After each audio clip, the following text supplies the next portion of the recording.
जोङो दिनै बे 45 बोसोरनि हिराथि रंजामाखौ फालिनायजों लोगोसे जोङो जोंनि थाबोनाय गारबोनाय समफोरखौ जों नायहरनि आरो जों गोसोखांनि बे थांनाय गोलाव समफ्राव इसोरा जोंखौ फोथायजाथावै जोंखौ जोंनि दुखु सुखु गासैबो समफ्राव माबायदि जोंखौ दैदेनबोखो गावनि बेबायदि अनजिमा गैयै अननायजों As we look forward to the future, this same everlasting God is ready to empower us so that we can reach higher with God's strength. आरो नैबे अनजिमा गैयै जोंनि इसोरानो जोंनि फैबाय थानाय जोंनि सिगां थांनांगौ जोंनि जिउ लामायावबो जोंनो नांनाय जोंनो गोहो बोलो बे इसोरानो जोंनो आवगायलांनो आरो इसोरनि बोलोजों गोजौसिनाव बिरखोलांनो बियो सहाय खालामगोन. This is God's promise for you, dear Boro sisters in Christ. आरो नैबेनो इसोरनि मोनसे समायखिरा ख्रिस्ट'नाव अनजाग्रा आंनि बिब' बिनानावफोर. Reaching higher with God's strength, however, cannot just happen. नाथाय बे इसोरनि बोलोजों जों गोजौसिनाव बिरखोलांनाया बियो ओरैनो हारसिङै जानानै फैनाय नङा. I believe the Bible has shown how to go about. आं फोथायो बाइबेलाव जोंनो इसोरा जोङो बे इसोरनि समायखिरा लानाय बायदि जों माबोरै आवगायलांनो हायो बेखौ इसोरा जोंनो बाइबेलनि गेजेरजों दिन्थिदों. So tonight, for the rest of the time, we will consider this. दा जोङो बे समनिफ्राय जोंहा जिखिनि समय दङ बेयावहाय जोङो बे आयदाखौनो जोङो एसे ध्यान खालामगोन. Reaching higher with God's strength begins when we believe in Jesus Christ. इसोरनि बोलोजों जोङो गोजौसिनाव बिरखोलांनाया बेयो जिसु ख्रिस्ट'नियाव फोथायनायनिफ्राय जागायजेनो. We will now read, ask brother here to read Luke 13:10-17, and we will hear a story of a woman who believed in Jesus Christ and went higher in God's strength. जोङो दायो बे समाव जोङो लुकासनि 13 बालाबनि 10निफ्राय 17 सिरिसिमाव आङो बेखौ बर' रावै फरायगोन जेराव जोङो सासे आइजोनि बाथ्रा जों मोननो हायो. सासे गोग्लैसोनाय बेबायदि सैनांनाय गेब्लेनाय गोदोनाय सासे आइजोआ इसोरनि अननायखौ मोननानै माबायदि बेयो दावगालांनो हादोंमोन जोङो बे बाथ्राखौ जोङो बेयाव जों फरायगोन. आङो फरायनि जिसुनि मुङाव. सानसेखालि साबातनि सानाव जिसुआ गंसे खुलुमग्रा न'आव फोरोंदोंमोन. बेयाव सासे हिनजाव दंमोन बादुआ जिउ हमजानानै बियो बोसोर 10 बोलो गैयै जानानै दंमोन. बियो बियो गावखौ फोथोंनो हाथारामोन. जिसुआ बिखौ नुनानै गावनि खाथियाव लिंहरनानै होनदों, आइ नों नोंनि बोलो गैयैनिफ्राय गबाय. जिसुआ गावनि आखाइफोरखौ बे हिनजावनि सायाव दोनदों आरो बे समावनो बियो गोथों जानो हादों आरो बियो इसोरखौ बाख्नायदों. जिसुआ साबातनि सानाव सोखानायनि खुलुमग्रा न'आव थानाय हादानग्राफ्रा बोराबनानै मानसिफोरखौ होनदों, खामानि मावनो थाखाय सानद' सानफोर दं, बिनिखाय साबातनि सानाव फैयालाबानो बे सानद'नि गेजेरावनो फैनानै सोखाजानो हागौ. फोरबोआ बुंफिनदों, दिन्थिफ्लाग्राफोर, नोंसोरनि साफ्रोमबो गावनि मोसौ एबा गाधाफोरखौ साबातनि सानाव गलिनिफ्राय खेवनानै दै दौहैयाना? अब्ला नै आब्राहामनि जोलैनि बे हिनजावखौ सैताना बोसोर 10 खानानै दोनदोंमोन. बे खाजानायनिफ्राय साबातनि सानाव बियो खेवजानाया माबा हामा जाबायना? जिसुनि बे बाथ्रायाव बिनि बिसारुफ्रा बयबो लाजि मोनदों, नाथाय बिनि सोमोन्दो गोनां हाबाफोरखौ नुनानै मानसिफ्रा रंजादों. Who was this woman? No name, just a woman. बे आइजोआ सोरमोन बेखौ जों मिथिया मानोना बे आइजोनि मुं गैया, खालि लिरनायल' दङ सासे आइजो होननानै. She's described as somebody bound by Satan for 18 years. आरो बे आइजोखौ बेबायदि सिनायथि होनाय जादों, बे सासे आइजोमोन जि आइजोआ 18 बोसोर बेयो सैतानजों बेबायदि खाख्रब जानानै दोनजादोंमोन. She was bent over, unable to stand straight. बेयो ओरैबायदि सैनांदोंमोन, बेयो गुग्रुबनानै थानो गोनां जादोंमोन जे बेयो गावखौ थोंगोर खालामनो हायामोन. Did anyone care for this woman? Did anyone care for this woman? आरो बे आइजोखौ बेबायदि सोरबा बेखौ जोथोन खालामोमोन खोमा? Probably not because she was a woman. जानो हागौ बेखौ बेबायदि जोथोन लाग्रा बेबायदि रावबो गैयामोन मानोना बे सासे आइजोमोन In the days of Jesus, women were not considered of much value.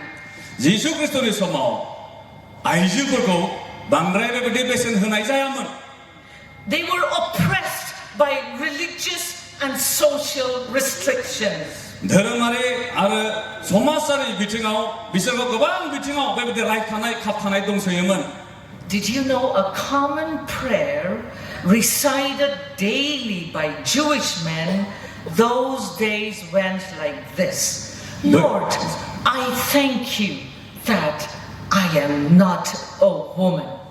नोंथांमोना गोसोआव दङना जे बै समावहाय जिहुदिफोरनि धोरोम गुरुफ्रा बेबायदि आरज बुंनानै बिदि आरज खालामोमोन जे प्रभु आं नोंखौ साबायखर होयो मानोना आङो सासे हिनजाव एबा आइजो नङा होननानै In synagogues, places of worship, women were not allowed to worship, but they were allowed to worship, but they were asked to sit in a separate area hidden from men.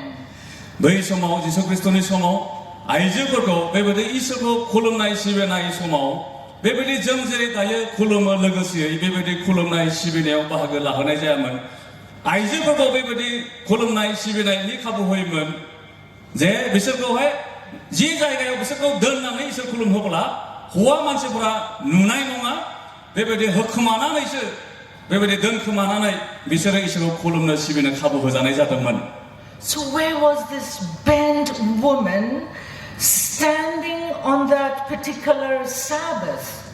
दा नैबे जाय आइजो मोनसे सानसेखालि बेबायदि साबातनि समाव बेयो मोनसे जायगायाव बेयो दङमोन गसंदोंमोन She was standing behind in the main synagogue area. She was in the wrong place for women. आरो बे आइजोआ जि सानखालि साबातनि समाव खुलुमग्रा न'आव फैनानै गसंदोंमोन बे गसंनाय जायगाया बेयो आइजोफोरनि गसंनायनि थिग जायगा नङामोन Perhaps she really wanted to see this new teacher called Jesus because she had heard so much about him. नाथाय बे सहिनांनाय आइजोआ ओरैबायदि मोनसे हास्थायनायजों बे इसोरखौ खुलुमग्रा सिनागोगाव बेयो फैदोंमोन जे गोबां समनिफ्राय गोबां मानसिफोरनिफ्राय बे जिसु ख्रिस्टनि सोमोन्दै बे खोनादों बेनिखायनो बे सासे गोदान फोरोंगिरिखौ नायनो लोगो मोननो हास्थायनायजों फैदोंमोन So she thought maybe nobody will see me, and she was standing there at the back side of the temple. आरो बे आइजोआ बेनिखायनो बे खुलुमग्रा न'नि उनथिंजाय मोनसे जायगायाव बे गसंनानै दङमोन Verse 12 says, but Jesus, who was in the front teaching, saw her. नाथाय जिसु ख्रिस्ट जाय जिसु ख्रिस्टआ बेबायदि सिगाङाव थानानै फोरोंदोंमोन बे सिगाङाव थानानै फोरोंनाय जिसु ख्रिस्टआ बे खनायाव उनाव गसंना थानाय आइजोखौ नुहुरदोंमोन Immediately, Jesus recognized her suffering, her deep need.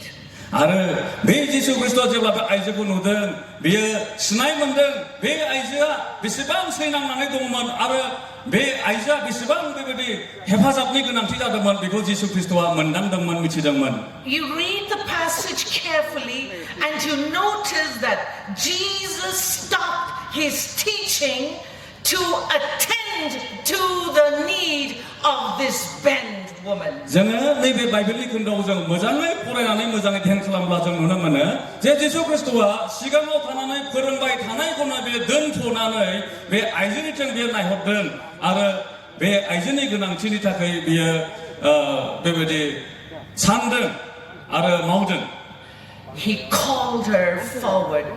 Come. आरो जिसु ख्रिस्टआ बे आइजोखौ बुंदोंमोन जे नोङो फै Imagine her reaction. बे समाव बे आइजोनि बेबायदि फिनजाथायफोरा माबायदि जागोन जों एसे साननानै नायनि Me? Is that Jesus calling me? Full of fear, full of joy, heart pounding. She responds, and come towards the front to Jesus. बे आइजोआ जेब्ला जिसु ख्रिस्टजों बे लिंहरजादों गाबज्रिजादों बे समाव बे आइजोनि अबस्थाया माबायदि जागोन माबायदि सानगोन बेलाय आंखौ गाबज्रिदों जिसुआ आंखौ लिंदों आंखौ लिंहरदों बेबायदि मोनसे रंजानाय जों बेयो उसिग्लायनाय जादोंमोन बे समाव. We can imagine that morning, everyone's eyes on this bent woman, total silence and watching what's going on. जोङो सानहरनो हायो जे बेबायदि जानाय समाव मानसिफोरा गासैबो जानो हागौ गासैबो सिरि सिराय जानानै मा जाथाय जादों बेखौहाय बयबो गोमोहाबनायजों बयबो नायदोंमोन. No, she didn't run away or hide. She didn't think, what will others think of me? बे आइजोआ जेब्ला जिसुजों लिंहरजादों गाबज्रिजादों बे समाव बेयो बहाबा खारखोमालांनो नङाब्ला बेबायदि बे जायगानिफ्राय एरायनो बेबायदि सानाखै. Nothing was going to stop her from going forward to Jesus. नाथाय बे आइजोआ जिसु ख्रिस्टनिथिं फैनायनिफ्राय मोनसेबो बिसयफ्रा बेखौ होबथानानै दोननो हायाखैमोन. Jesus was calling her. She had to respond. जिसु ख्रिस्टआ जिहेतु बे आइजोखौ गाबज्रिदों ओंखायनो बे आइजोआ जिसुनि लिंनाय गाबज्रिनायाव बियो फिन होनो नांगोन. So this woman bent over for 18 years. By the way, how do you think she walked? 18 बोसोर गाहाम थोंगोर जानो हायै आइजोआ जेब्ला जिसुआ गाबज्रिजादों जेब्ला जिसुनि लिंनायखौ खोनानानै फैदों बे समाव बेनि अबस्थाया माबायदि जागोन नोंथांमोना साननानै नायसाय. She hardly saw faces, only the feet of people. जों साननो हायो 18 बोसोर गाहाम बेबायदि थोंगोर जानो हायै आइजोआ जिसुनि खाथियाव फैब्ला खिजाने बियो बै थुबुर जानाय मन्दिरनि इसोरखौ खुलुमग्रा जायगानि मानसिफोरनि आथिंफोरखौल'सो बे नुदोंमोन खिजाने. She came closer to Jesus and stood near him. आरो बे जिसु ख्रिस्टनि खाथियाव बे फैदोंमोन. And she hears these words of Jesus. आरो जिसु ख्रिस्टनि खाथियाव जेब्ला फैदों बियो नैबे बाथ्राफोरखौ बियो खोनादोंमोन. Woman, you are set free from your infirmity. Oh, नों नोंनि बोलो गैयिनिफ्राय गबाय होननानै जिसु ख्रिस्टनि बुंनाय बाथ्राखौ. If you study the Bible well, the word woman in those days, it was translated into Greek. It meant with respect. Something like madam. It was with respect Jesus called her woman.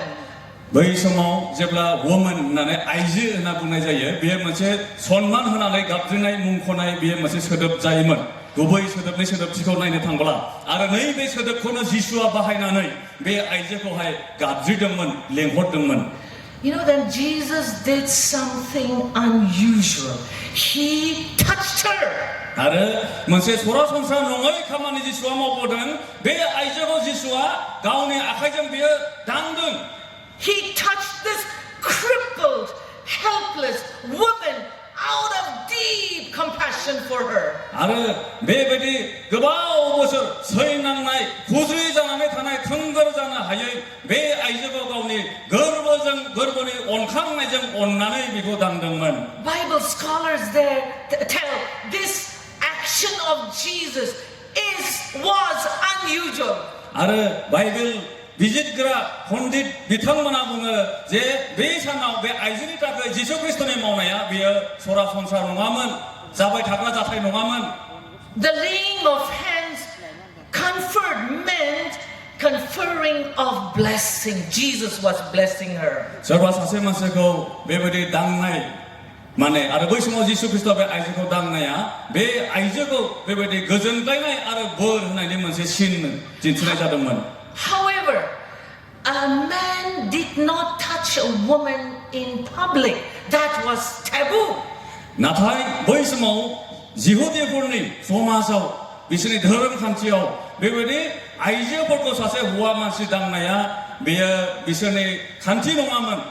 Do you realize Jesus was breaking traditions here to set a woman free from bondage and give her wholeness? आरो बे आइजोखौ सोखानो थाखाय आरो खाख्रबनानै सैनांनायनि खाख्रबजानायनिफ्राय उदांस्रि होनो थाखाय सोलिबोबाय थानाय जे खान्थि बेखौ जिसु ख्रिस्टआ बे सानखालि बे सिफायदों. Jesus was risking his own to heal this woman. 아르 배 아이즈고 석하나 타카이는 지수 그리스도와 가오니 만 손만 너스터 작은 남아 작은 배 가세이브 리스토 비엘라 덤먼. And immediately the miracle took place. She stood straight. 아르 러거러거는 문제 서만한 타우자 배자들 배자바이 배배디가 고 청걸 하름나 하여 이배 사세 아이즈가 지수 그리스도의 온라이고 만나는 비어 청걸 고속나 하던만.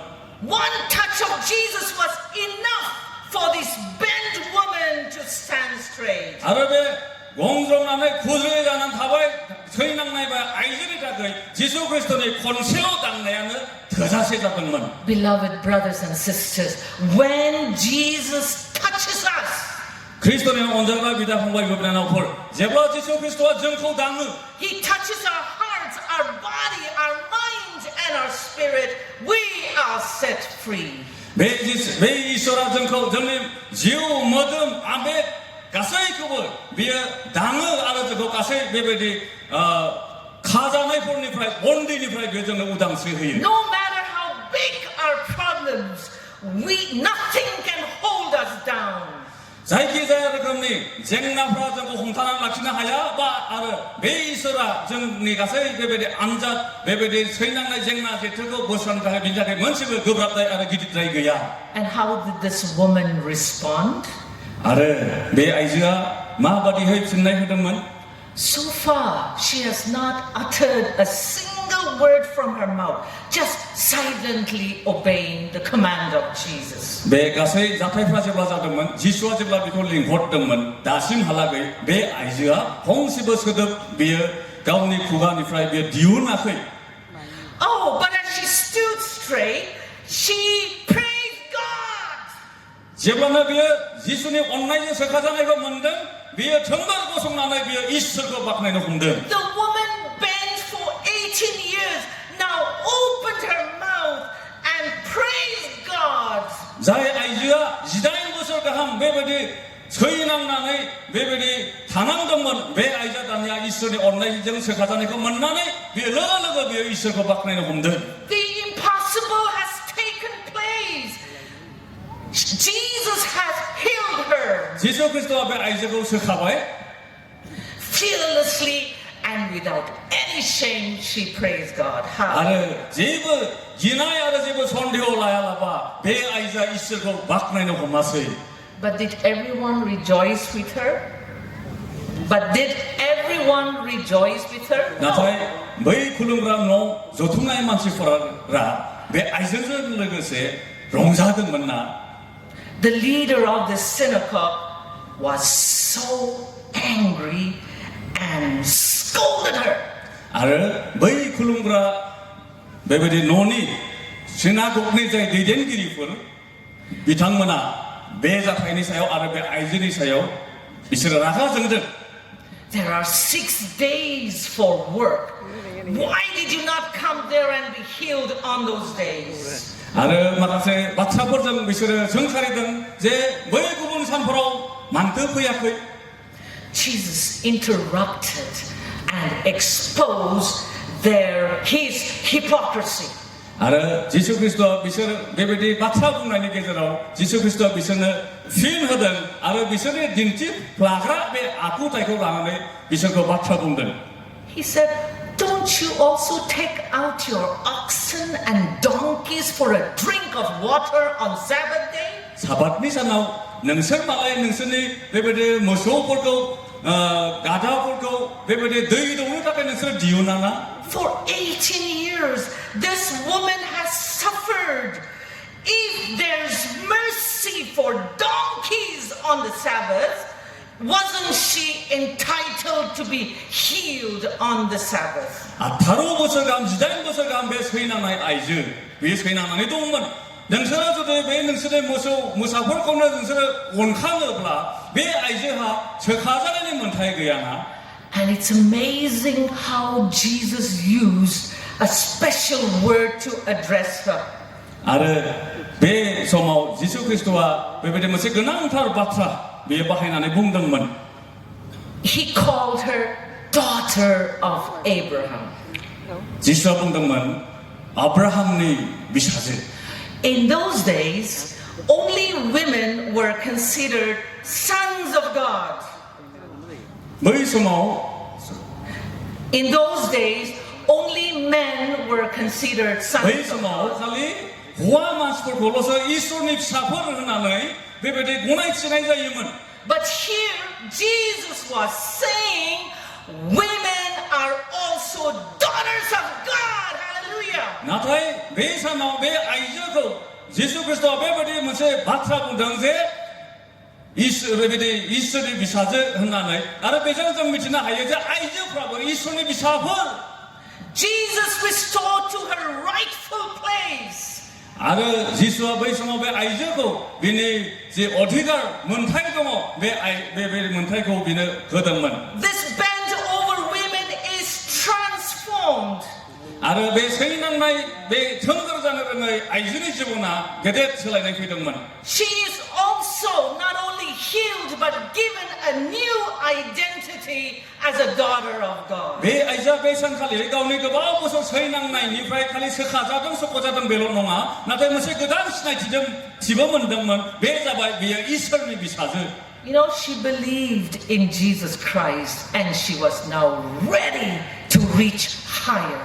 जेब्ला बे आइजोआ जिसु ख्रीष्टखौ बेबायदि फोथायदों आरो जिसुनि लिंनायाव फिन होदों बेयो बेबायदि इसोरनि फिसा बेयो जानो हादों सासे गोदान मानसि सोलायनाय मानसि बे जादोंमोन. Dear sisters, अनजाग्रा बिब' बिनानावफोर, where do you stand this evening before God? जोङो इसोरनि सिगाङाव जोङो दङ. Are you free? नोङो गहोजानाय अबस्थायाव दङ ना? Are you bent over with doubt and unbelief and with your own sin? 나 नोंथांनि जिबनावबो दिनैबो बायदिसिना पाप आरो गुबुन गुबुन बेबायदि गोनो गोथो साननाय फोथायै बेबायदि बिसयफोरजों ना नोंबो बै 18 बोसोर गाहाम खुज्रि जानानै सजब जानाय आइजो बायदि अबस्थायाव दाबो दङ? You know, Christ has come to set us free. नोङो मिथिगौ ना ख्रीष्टआ नोंखौ उदां खालामनो थाखाय फैदों. This is the good news that Jesus brought. आरो बेनो जिसु ख्रीष्टनि जोंनि थाखाय बेबायदि लाबोनाय गाहाम रादाबा. The Gospels tell this story. आरो गाहाम रादाबा बे सल'खौ जोंनो खिन्थायो. Paul and the other epistle writers explain this in detail. आरो धोनरजानाय पल आरो गुबुन गुबुन धोनरजानायफोरा बे बाथ्रा आरो बे आयदाखौनो बिसोरो बेबायदि गुवारै बेखेवसारनानै होलांदों. Paul explains in 2 Corinthians 5:17, therefore, if anyone is in Christ, she is a new creation. The old has gone, the new has come. नै कोरिन्थ 5:27 सिरियाव धोनरजानाय पलआ बेबायदि लिरदों बेबायदि बुंदों बेनिखायनो सोरबा ख्रीष्टजों खौसे जाबायब्ला बियो गोदान जायो गोजामा थाङो गोदान जायो. You know, this new life is absolutely important to begin our Christian life. आरो जोंनि ख्रिस्टान जिउखौ जिउ खांलांनायाव नैबे बिसया खोब बे गोनांथार. This new life is the beginning to live a life that can make us go higher and higher. आरो ख्रिस्टनियाव बेबायदि गोदान जिउ लानाया जोंखौ बेबायदि गोजौनिफ्राय गोजौआव दैखोलांनाय आरो गोजौनिफ्राय गोजौसिनाव आवगायलांनायाव बेयो गोनांथार. This great salvation we have in Jesus is thorough and complete. आरो जिसु ख्रिस्टनियाव जोंनि बासायजानाया बेयो आबुं. I just want to bring out just 1-2 points here. The blood of Jesus Christ, receiving the salvation of Jesus Christ, His blood has cleansed us from all sin. जों बेखौ मिथिनांगौ जेब्ला जों जिसु ख्रिस्टखौ फोथायनानै जोङो फोथायबाय आरो नाजावबाय जे जिसु ख्रिस्टनि थैया जोंनि गासैबो पापखौ बियो सुस्रायो. I read about a Japanese high scholar who was not a Christian. 사실 자판이 사실 산토우길이 능탕문화 미니 소문들이 미치고나 자야 비에 크리스천 농함은 he became a Christian. 나타에 비에 사실 크리스천 자들. And then he said this. 아르 비탕아 베베디 붕든. I have studied Buddhism. I have studied Shinto. They are good religions, but nowhere is it written about a man who shed his blood and takes away the sins of the world. I am so fortunate to know Jesus. 비탕아 베베디 붕든 제 앙 마카세 베베디 धर्म परनि धर्म बिजाबफोरखौ आं फरायबाय आं नायबाय नाथाय आङो बेबायदि जेरावबो नुवाखै जे सासे इसोरा बियो जोंनि पापनि थाखाय गावखौ बोलि होनानै थै फसरदों आङो बे ख्रिस्टखौ मिथिनाया बेसेबां खाफाल गोनां होननानै बिथाङा बुंदोंमोन Believe this, there is no sin that cannot be covered by the blood of Jesus Christ.